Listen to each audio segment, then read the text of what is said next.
В эфире Абхазского телевидения информационный выпуск Амшик Кушара. Здравствуйте.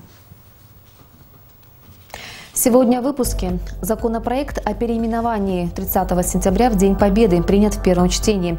Об этом и других решениях парламента в репортаже с заседания сессии. Премьера на сцене Русдрама. Софичка открыла 3-й международный фестиваль культуры Фазиля Искандера «Стоянка человека».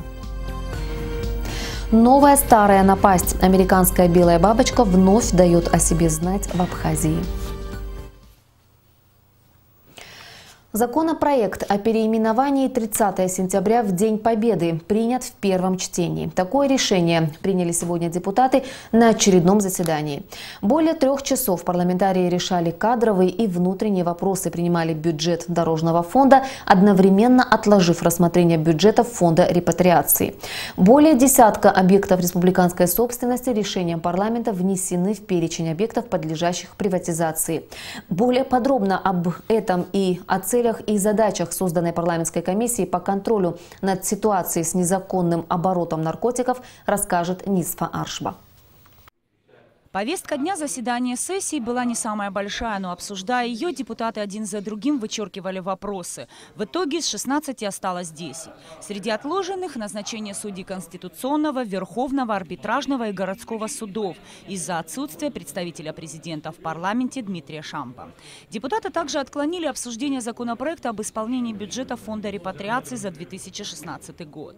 Первым слово взял глава комитета по обороне и нацбезопасности. Илья Гуня предложил коллегам 30 сентября переименовать в День Победы и оставить его праздничным нерабочим днем, а 25 августа обозначить Днем независимости Абхазии. На сегодняшний день, 30 сентября, у нас именуется Днем независимости. Вопрос о наименовании этой исторической даты стоит перед депутатами уже не первого созыва, и по каким-то тем или иным причинам он не проходит, и до сегодняшнего дня эта дата не определена. Как мы знаем, скоро 25 лет начала войны, окончания войны. Круглая дата, а у нас до сих пор День Победы не определен. Однако парламентарии с мнением комитета не согласились и предложили оставить название прежним. Были предложения праздник 30 сентября назвать не иначе, как День Победы и независимости. После долгого обсуждения депутаты проголосовали за первоначальный вариант в первом чтении, оставив за собой право в последующих чтениях внести коррективы. Законопроект об исполнении бюджета Дорожного фонда Абхазии за 2016 год вызвал большой интерес депутатов. Речь шла о том, что представленный документ вроде и не имеет недостатков, но все же вызывает вопросы, и они касаются доходной части. Мы хотели бы, чтобы был более жесткий контроль, в частности, по формированию вашей доходной части. В принципе, к расходной части у нас особых вопросов нет, но по формированию доходной вашей части у нас есть, конечно, такая претензия. Жесткий контроль по формированию доходной части в части именно по реализации ГСМ. То есть вы могли бы получать там гораздо больше доходов, нежели вы отражаете в своем отчете. Выяснилось, что сумма налога на реализацию горюче-смазочных материалов немногим превышает 49 миллионов рублей. Хотя на самом деле эта цифра должна быть выше в разы. Колоссальная разница между представленными данными Министерства по налогам и сборам и основными поставщиками ГСМ в Республику Абхазия. Разница колоссальна. Данные есть. Основные поставщики – это Абхазнефтепродукт, Интерхейвей, Абхазия и Азит, Абхазтоп еще. Вот здесь есть данные из 39 индивидуальных предпринимателей, которые стоят в налоговой службе, 15 вообще отсутствует сам учет. Из 70 тонн, зафиксированным по данным МНС, фактически отпущено 500 тонн. Фактические показатели фонда за 2016 год по доходной части составили более 73 миллионов рублей. По словам руководителя фонда, ежегодно увеличивалось поступление денежных средств. В прошлом году были самые высокие цифры за все годы. В этом году ситуация похуже, признается Заурхвардский. Отставание в сравнении с прошлым годом за 5 месяцев текущего 2017 уже составило порядка 8 миллионов рублей. Именно по данному налогу, я сейчас на память говорю, за 5 месяцев отставание на 6 миллионов. Такое же положение по налогу на владельца автотранспортных средств. Депутаты выслушали все мнения, оценку главы контрольной палаты и приняли документ большинством голосов. Далее были избраны кандидатуры в Совет Национального банка Абхазии. Парламент в этой структуре будут представлять Натали Смыр и Батал Айба. Что касается квалификационной коллегии судей, то ее новым членом стал депутат Каха Пертая. Решением парламента председателю арбитражного суда Фатиме Квицине присвоен высший квалификационный класс. Парламент делегировал Лашу Ашиба в квалификационную коллегию адвокатов. А вот по составу комиссии по сотрудничеству с Советом Федерации и Госдумой депутатам договориться не удалось. Спикер Валерий Кварча настаивал на представленном варианте, с которым большинство его коллег не были согласны. Часть парламентариев настаивала включить в список молодых депутатов, которым встречи с коллегами из России необходимы для приобретения опыта. В итоге долгого и очень эмоционального обсуждения большинство народных избранников проголосовали против начального списка. В парламенте Абхазии создали новую комиссию по контролю над ситуацией с незаконным оборотом наркотиков. В ее состав вошли 10 человек. Председателем избрали Дмитрий Адбар. Мы сами понимаем, что у нас сейчас в стране происходит по незаконному обороту наркотиков и психотропных веществ, что у нас люди погибают. И в принципе из этого исходят и те же аварии на дорогах, и те же убийства, те же грабежи, то есть тут все вместе.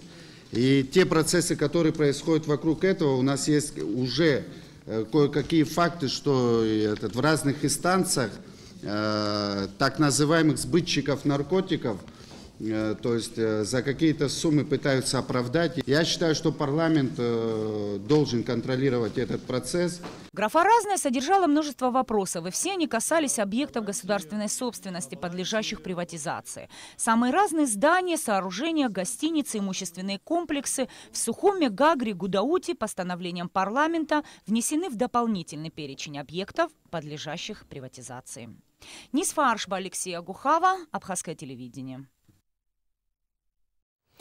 20 июня сотрудниками пограничного управления ФСБ России в Абхазии за нарушение государственной границы из Грузии в Республику Абхазия в районе населенного пункта Печора Галского района были задержаны двое граждан Ирана – Калбуабади Али Сафарали и Нагафлаур Париса Али, сообщает пресс-служба ФСБ России в Абхазии. В сообщении отмечается, что в ходе проведения первичных проверочных мероприятий были подтверждены личности задержанных граждан, которые направлялись в Республику Абхазия с туристическими целями. Для принятия дальнейших процессуальных решений данные лица были переданы установленным порядком компетентным органам Абхазии. По сообщению пресс-службы СГБ Абхазии, задержанные на абхазо-грузинской границе граждане Ирана выдворены с территории Абхазия. Премьерой спектакля «Софичка» в Русдраме начал свою работу третий международный фестиваль Фазиля Искандера «Стоянка человека». Премьеру посетили вице-президент Виталий Габня, советник президента Владимир Зонтарья и многочисленные гости.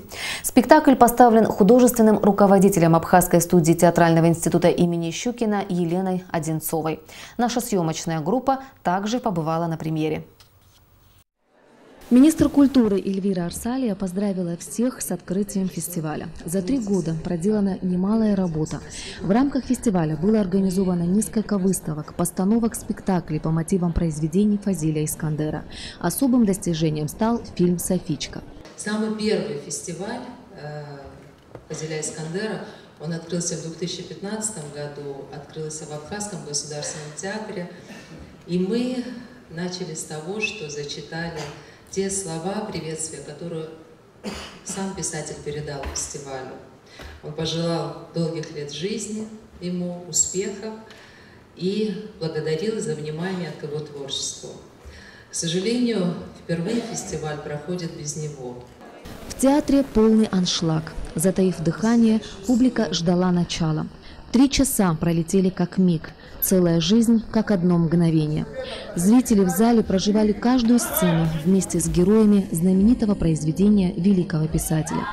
Семейные ценности, любовь и верность, честь и достоинство, умение прощать и до последнего вздоха жить, не изменяя самому себе. Все это на примере жизни простой абхазской девушки Софички.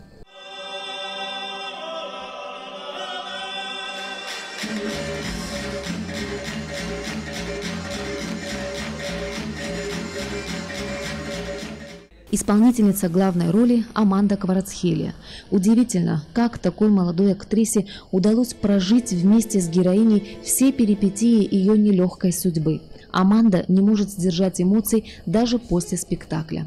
Для меня большое счастье выступать именно здесь, в Абхазии, так как такой отдачи от зрителя у нас еще не было. То есть они так нас приняли, что я, наверное, это всю жизнь буду помнить, так как это наш первый спектакль здесь у нас в Абхазии.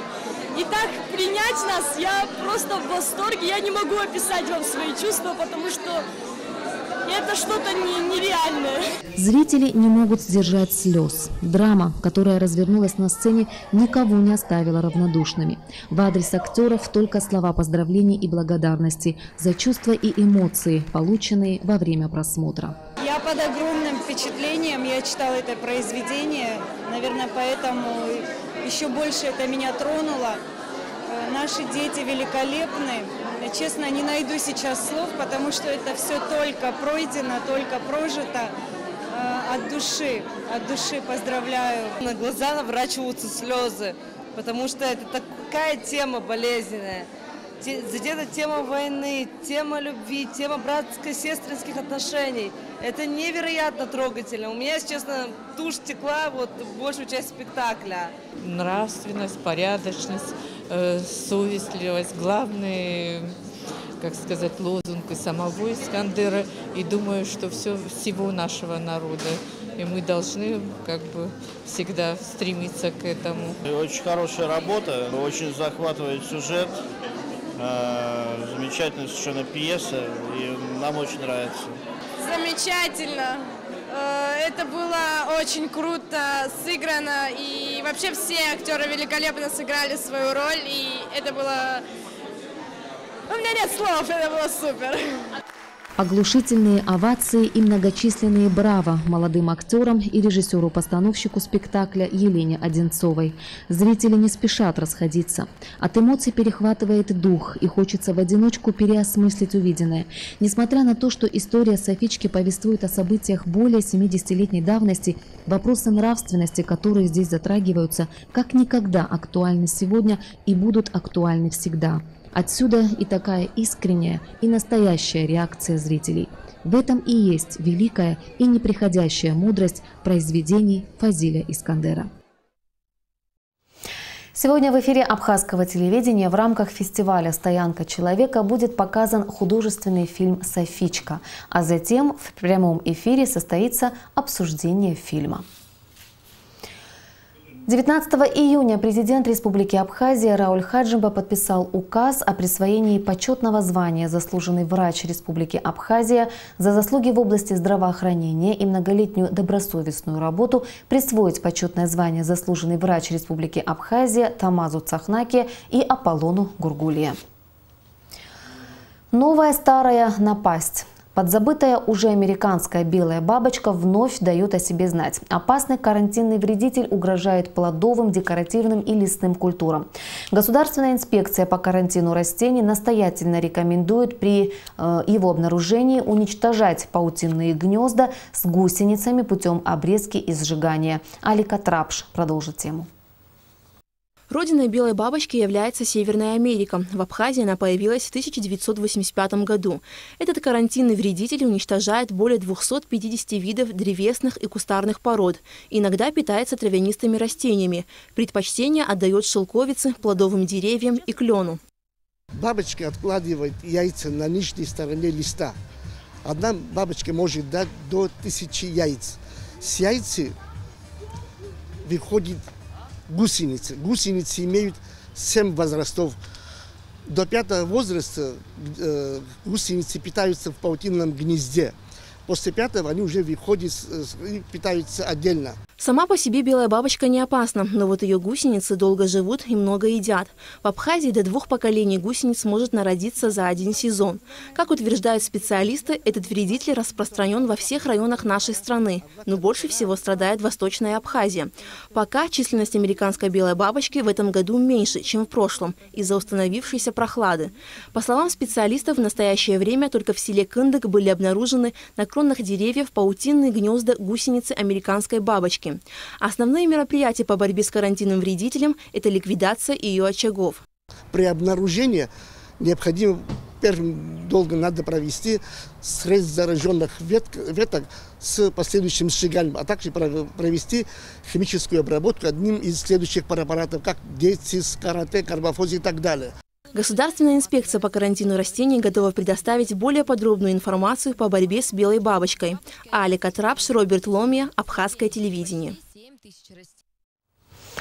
Сегодня на агроинженерном факультете в Абхазском государственном университете чествовали доцента и одного из создателей кафедры энергетические системы, кавалера ордена Ахтзапша третьей степени Гиви Микаа, которому исполнилось 80 лет. Гиви Микаа родился в селе Кутолу Чимчирского района в крестьянской семье. Учился в Тамышской средней школе, по окончании которой поступил в Грузинский политехнический институт на факультет энергетики и окончил полный курс по специальности электрификация промышленных предприятий и электроустановок с присвоением квалификации инженера-электромеханика. После чего поступил в аспирантуру энергетического факультета политехнического института. В амфитеатре Госуниверситета в этот день собрались друзья, коллеги и родные, чтобы поздравить юбиляра. Поводом для нашей встречи послужило очень значимое событие – юбилей дорогого многоуважаемого Гиви Платоновича, доцента кафедры энергетические системы, заслуженного энергетика Абхазии, кавалера ордена Ахтзапша третьей степени. Гиви Микаа работал в лабораториях Сухумского физико-технического института сначала старшим техником, затем инженером первой категории. Позже был переведен в Тбилисский научно-исследовательский институт. По возвращении на родину, в Абхазию, Микаа начал работать в Сухумском индустриальном техникуме. Многие годы своей жизни ученый посвятил развитию энергетической отрасли Абхазии. Проректором АГУ было зачитано поздравление ректора университета Олеко Гварамия. Ваш упорный, целенаправленный труд в деле становления и развития энергетической отрасли Абхазии по достоинству отмечен высокими наградами. Мы высоко ценим вашу всестороннюю поддержку, неравнодушное отношение к успехам и перспективам развития факультета. На юбилейное мероприятие приехали коллеги и друзья из России. Они сердечно поздравляли друга и отмечали бодрость духа ученого, несмотря на почтенный возраст. Некоторые люди и в 30 лет старички и старушки. А вот наш юбиляр Гиви Платонович, как юноша, и мне вспоминается стихотворение Баграта Шинкубы: «Жених седой, а стать как стать, он полон юношеской яви, легла ладонь на рукоять клинка в серебряной оправе». Вот он такой. Благодаря опыту Гиви Микаа, его компетентности, энергии и личному авторитету в университете создана кафедра энергетические системы, осуществляющая подготовку современных специалистов, способных решать самые сложные задачи в области энергетики страны. На этой кафедре по настоящее время добросовестно трудится Гиви Микаа. На Алакове, Леонид Либа, Абхазское телевидение. И о погоде. По сообщению гидрометеослужбы, завтра в Абхазии ожидается переменная облачность без осадков. Температура воздуха ночью плюс 13-18, днем плюс 23-27 градусов.